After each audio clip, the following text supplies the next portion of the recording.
रहमतुल्लाहि व बरकातुहू।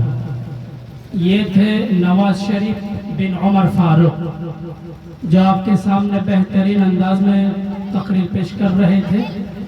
इसके बाद मैं मऊद आलम बिन अहद अली को इस शेर के साथ दावत देता हूँ कि जिहालत के दौर में रहकर आज़ादी मना रहे हैं, जिहालत के दौर में रहकर आज़ादी मना रहे हैं, जुल्म के खिलाफ आवाज नहीं निकलती और सड़कों पर बाजे बजा रहे हैं।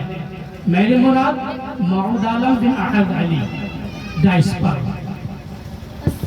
अस्सलामु अलैकुम व रहमतुल्लाहि व बरकातुहू। अल्हम्दुलिल्लाहि रब्बिल आलमीन, अस्सलातु वस्सलामु अला सय्यिदिल मुरसलीन व अला आलिहि व सहाबिहि अजमईन।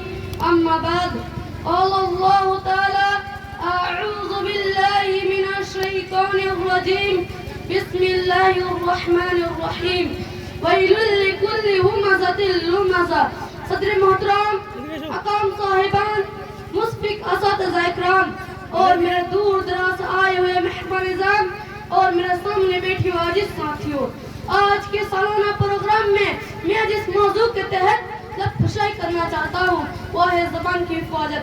मेरे प्यारे भाइयों और बहनों, ज़बान हमारे जिस्म का एक ऐसा हिस्सा है जो इंतहाई छोटा मालूम होता है, मगर हकीकत में इस एक ज़बान से इंसान खुला हुआ कामरानी से भी हमकिनार हो सकता है और तबाही व बर्बादी से भी दो-चार हो सकते हैं। इसी ज़बान की बदौलत बिखरे रिश्ते जुड़ जाते हैं और इसी के सबब आबाद घर वीरान हो जाते हैं। ज़बान की अहमियत के पेश नजर हमारी शरीयत में इसके हिफाजत पर बड़ा जोर दिया गया है। यहाँ तक के ज़बान से लान-तान करने वाले के ऊपर कुरान मजीद में अल्लाह ताला ने बर्बादी वही कलम इस्तेमाल किया है। फरमाया वैलुल लिकुल्लि हुमज़तिल लुमज़ा। इतना ही नहीं, ज़बान के हिफाजत को निजात से ताबीर किया गया है।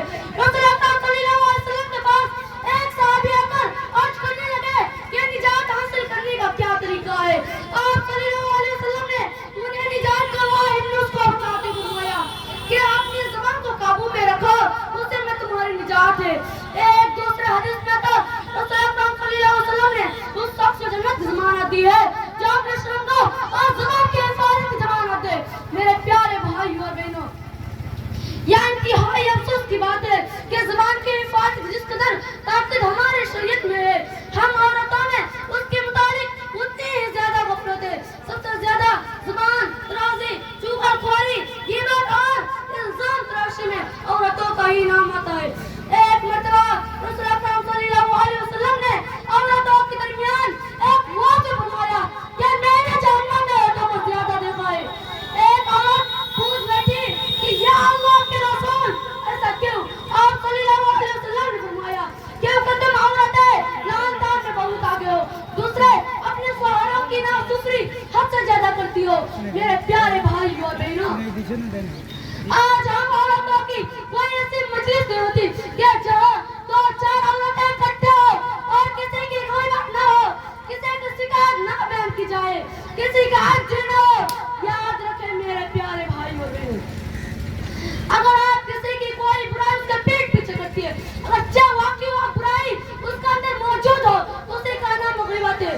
कुरान मजीद की सूरह हुजरात में अल्लाह ताला फरमाता है वला यग़्तब बअज़ुकुम बअज़ा अयुहिब्बु अहदुकुम अन यअकुला लहमा अख़ीहि मैतन फकरिहतुमूह। एक दूसरे की ग़ीबत ना करो। क्या तुम में से कोई अपने मुर्दा भाई का गोश्त खाना पसंद करेगा? यकीनन उसको तुम ना पसंद करोगे। एक मर्तबा रसूल अकरम सल्लल्लाहु अलैहि वसल्लम के सामने हजरत अबू बकर सिद्दीक़ रज़ियल्लाहु अन्हु ने अपने किसी गुलाम को बुरा भला कह दिया, उसके कुछ बुराई बयान कर दे। बाद में जब खाने की कोई चीज आए तो आप सल्लल्लाहु अलैहि वसल्लम ने फरमाया अबू बकर तुम तो खा चुके, उन्होंने आज किया नहीं। या अल्लाह के रसूल, मैंने तो कुछ नहीं खाया। आप सल्लल्लाहु अलैहि वसल्लम ने फरमाया क्या तुमने अभी अपने भाई का गोश्त नहीं खाया, उसकी ग़ीबत नहीं की? मेरे प्यारे भाइयों और बहनों, इस वाक़या का अंदाज़ा लगाइए कि ग़ीबत कितना खतरनाक गुनाह और कितनी होलनाक बुराई है। ग़ीबत के अलावा ज़बान से जाने वाले एक और आम बुराई है झूठ बोलना। आजकल एक आम आदत है। एक मर्तबा अल्लाह के रसूल सल्लल्लाहु अलैहि वसल्लम से पूछा गया कि क्या मोमिन बख़ील हो सकता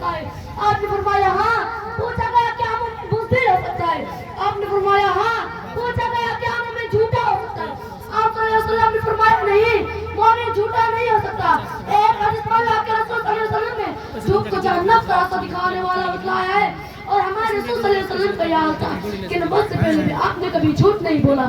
یہی وجہ ہے کہ سارا میں کام کو سادی کو امین کے نام سے یاد کرتا تھا۔ میں اپنی باتوں کو سے ختم کرنا چاہتا ہوں۔ آخر میں اللہ تعالیٰ سے دعا ہے کہ ہم تمام مسلمان بھائی بہنوں کو اپنی زبان کو جھوٹ اور دیگر برائی سے محفوظ رکھنے کی توفیق عطا فرما، آمین۔ وآخر دعوانا ان الحمد للہ رب العالمین۔ السلام علیکم ورحمۃ اللہ وبرکاتہ۔